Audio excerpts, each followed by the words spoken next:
Bien, jóvenes, señoras, vamos a comenzar entonces a trabajar nuestro tema correspondiente al día de hoy, 10 de mayo. Hoy vamos a hablar sobre la clasificación de las células. Clasificación. Vamos a tener cuatro tipos de clasificación. Por su tamaño, por su forma, por su nutrición, por su grado de evolución.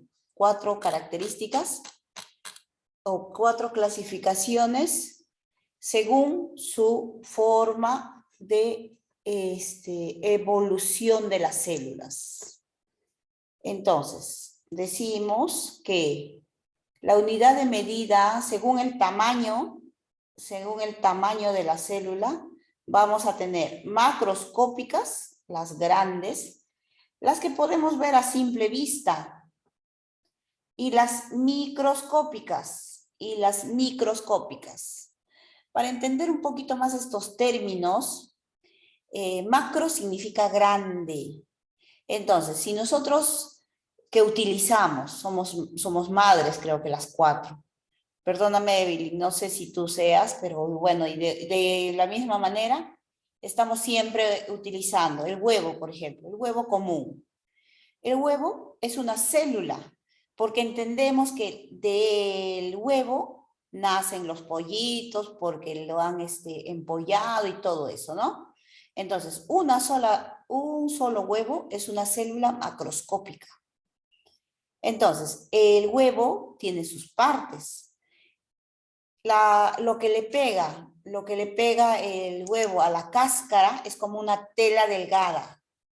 A ello se llama membrana celular. Toda la parte de la clara del huevo se va a llamar citoplasma. Y toda la parte amarilla del huevo se va a llamar núcleo. Entonces ya previamente tengo el conocimiento de las partes de una célula. Una sola célula quiere decir que tiene una unidad, es la unidad fundamental de la vida, como hablábamos la semana pasada. ¿Por qué? Porque en una sola célula existen sus organelas, sus órganos, que realizan funciones vitales. ¿Cómo así, por ejemplo? A ver, en una sola célula, en cada una de nuestras células tenemos las mitocondrias, que es una parte de la célula. En las mitocondrias se realiza la respiración celular. Los lisosomas, la digestión celular.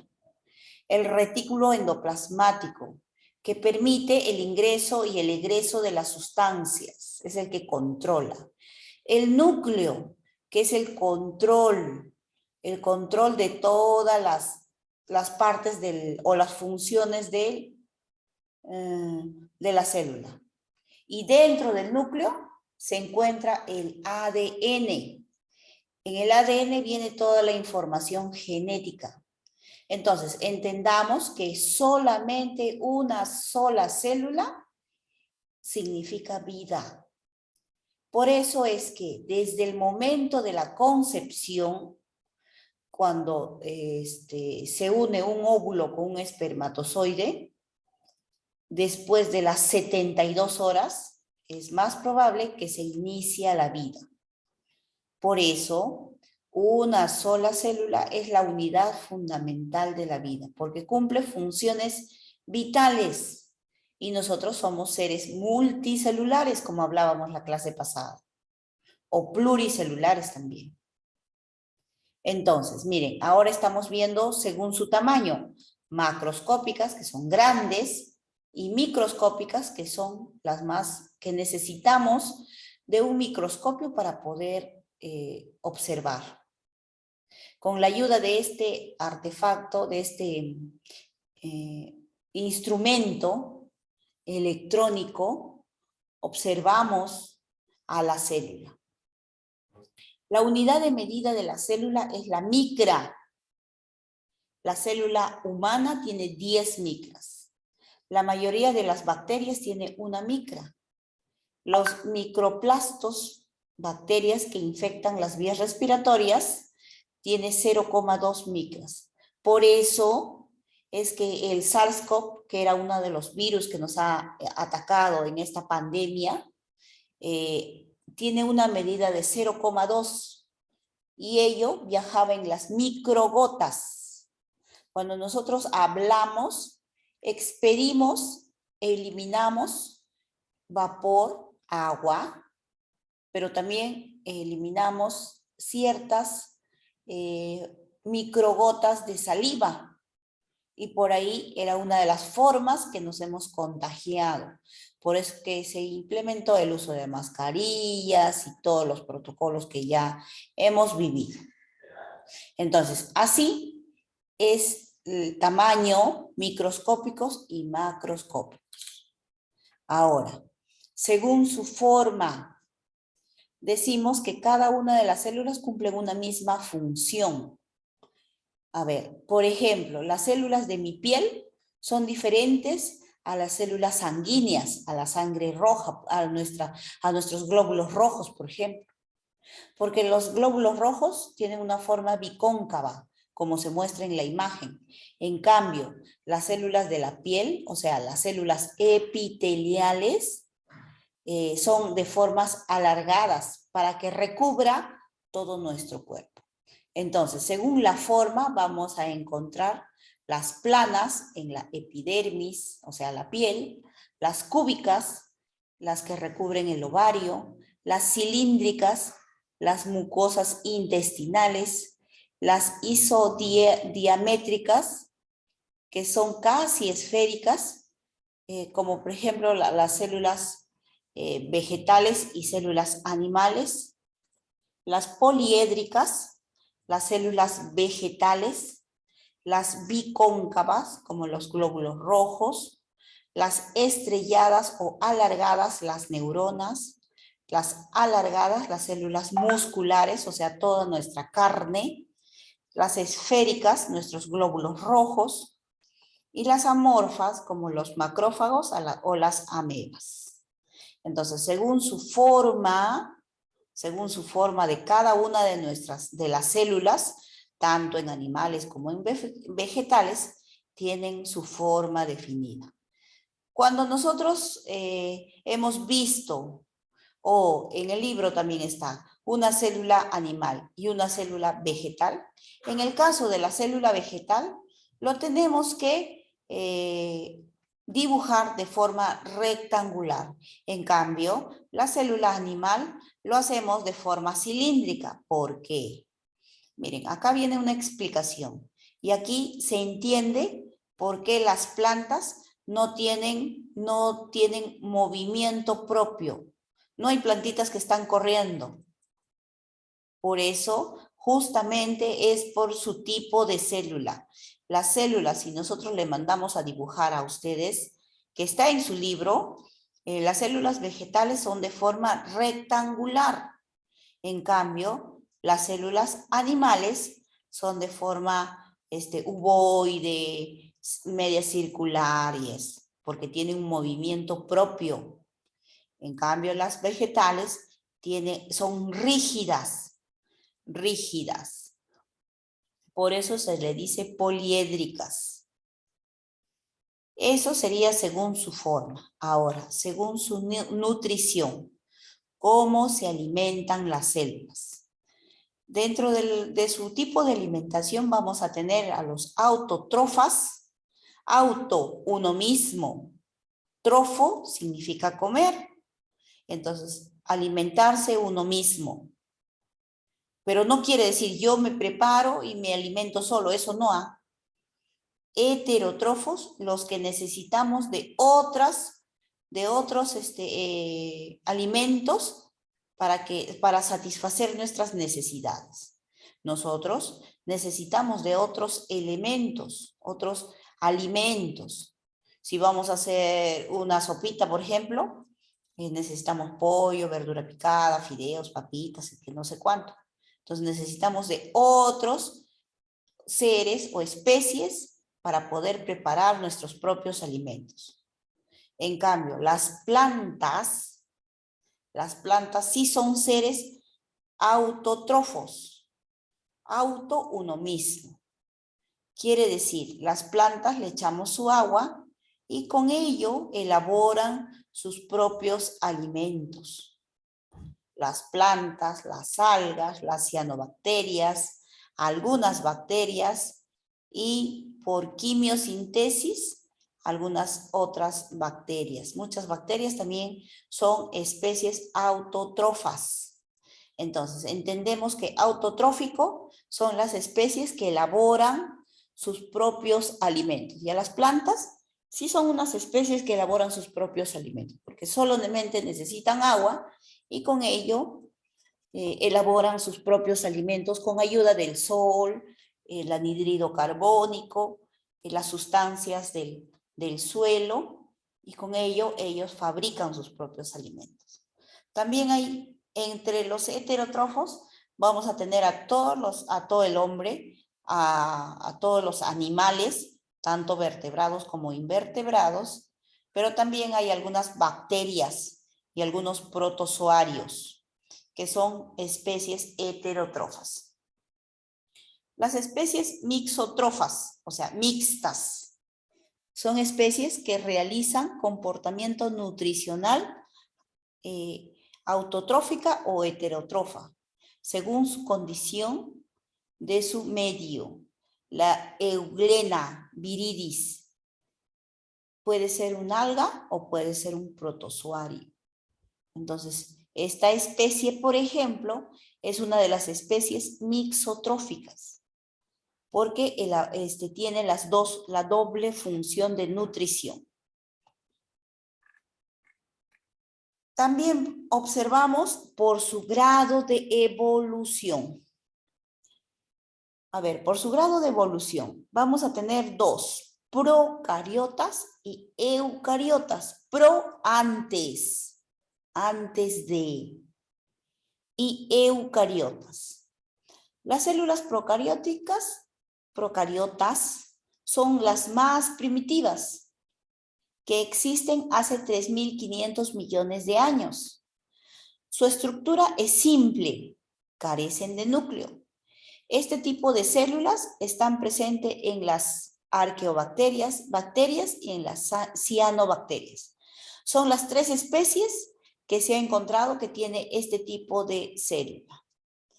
Cuando apareció la vida en la Tierra, hace 3.500 millones de años, existe una teoría de la quimiosintesis.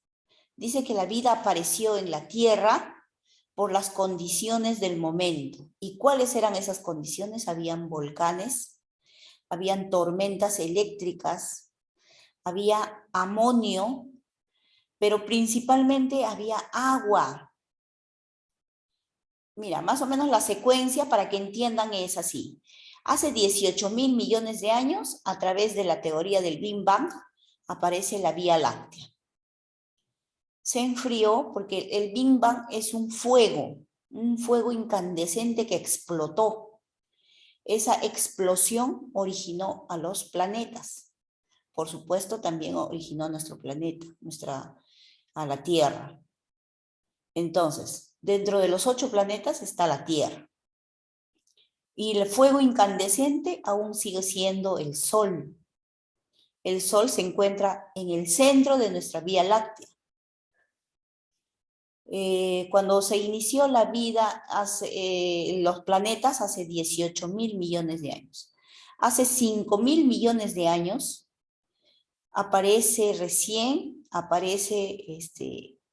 se divide. Todo lo liviano se fue al hidrógeno, al aire. Todo lo pesado se quedó en la tierra. Y así hay una explicación que ustedes de repente esto lo entienden un poco mejor con el profesor Ángel, que es el profesor de geografía. Pero nosotros hablamos de la vida, cómo apareció la vida. Entonces, en ese tiempo, supuestamente habían condiciones, habían amonio, había metano, había CO2, había agua, principalmente agua, había lluvia ácida, tormentas eléctricas. Entonces, todas estas condiciones hicieron que apareciera la vida, porque había como una sopa eléctrica, así se llama, una sopa eléctrica. Y esta teoría está demostrada y es la que rige hasta la fecha del origen de la vida. Entonces, después de los 5.000 millones de años, se enfrió la Tierra. Pasaron 1.500 millones más para que se comenzara a procrear o a iniciar la vida en la Tierra. Una vida simple. Y esa vida fue las células procariotas. Entonces, existieron las primeras especies, las arqueobacterias, las bacterias y las cianobacterias, que hasta la fecha todavía siguen. Existen estas especies. Entonces, estas células procariotas evolucionaron. ¿Y cómo evolucionaron? Dos células procariotas se unieron y formaron ya las eucariotas. En las células eucariotas, hace 1.000 millones de años aproximadamente, su estructura aparecieron las células eucariotas. Estas son las células evolucionadas. Dos células procariotas formaron unas células eucariotas. En las células eucariotas tienen las partes definidas. Tienen todas las partes bien definidas y especialmente tienen un núcleo. En el núcleo es como si fuera nuestro cerebro. Está el centro de control de todas las actividades de una sola célula. Y las células eucariotas son las del hombre, todos los animales, las plantas, las algas, los hongos y los protozoarios. Entonces, es así como se originan las células eucariotas. Por eso que, según su evolución, aparecieron primero las procariotas, después las eucariotas. Entonces, existe una secuencia lógica para entender cómo es que aparecieron la vida en la Tierra. Hace 18.000 millones de años apareció, hubo la teoría del Big Bang, la explosión, originándose los planetas. Hace 5.000 millones de años aproximadamente apareció la Tierra. 3.500 millones de años aparecieron los primeros signos de vida. Hace 1.000 millones de años aparecieron las células eucariotas. Entonces tiene una secuencia y todo ello es un proceso de evolución. Las especies evolucionan. En este tiempo, a ver, la evolución, en este tiempo que hemos sido más digitales, los niños, por ejemplo, si nosotros queremos ver los niños de tercer grado, generalmente ellos han recibido primer y segundo grado vía virtual. Ellos están bien diestros, de repente ustedes tienen familias, sobrinos, hijos, que están entre esas edades.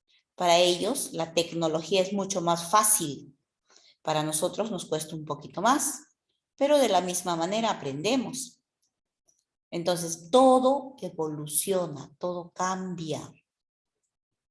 Y así entendemos cómo las células han evolucionado, se han cambiado. Por supuesto, al inicio debió haber tenido un núcleo primitivo y que poco a poco ha sido evolucionando. Recién, el año 2000, se desagrega, se entiende cómo es que el ADN está estructurado y recién se entiende por qué somos diferentes, por qué no somos iguales. Si nosotros queremos identificarnos, para eso está nuestra huella digital. La huella digital nos diferencia. Hay una ranura diferente y ya tenemos las características diferentes. Así es, jóvenes. Listo. ¿Alguna consulta? A ver, ¿alguna consulta, chicos y chicas?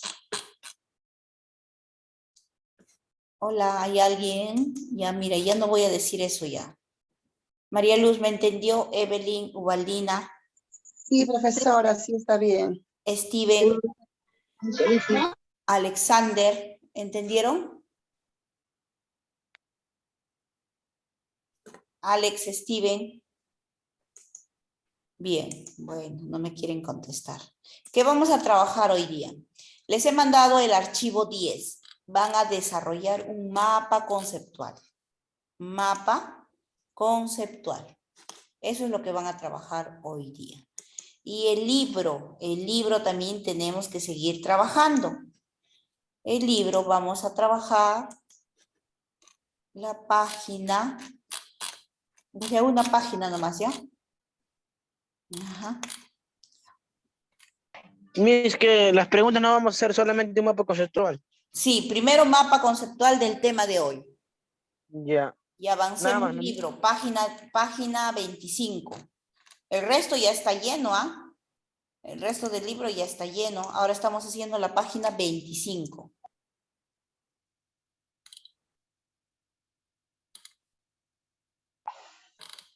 Donde dice practica en clases. Donde dice ejercicios propuestos, la otra semana, si quieren, lo hacemos en clases. ¿Ya? Donde solo dice practica en clases. En el mismo libro se hace, o en la parte blanca, si es que les falta espacio. El otro es más. ¿Qué página es, Miss? 25, 25. Donde dice practica en clase.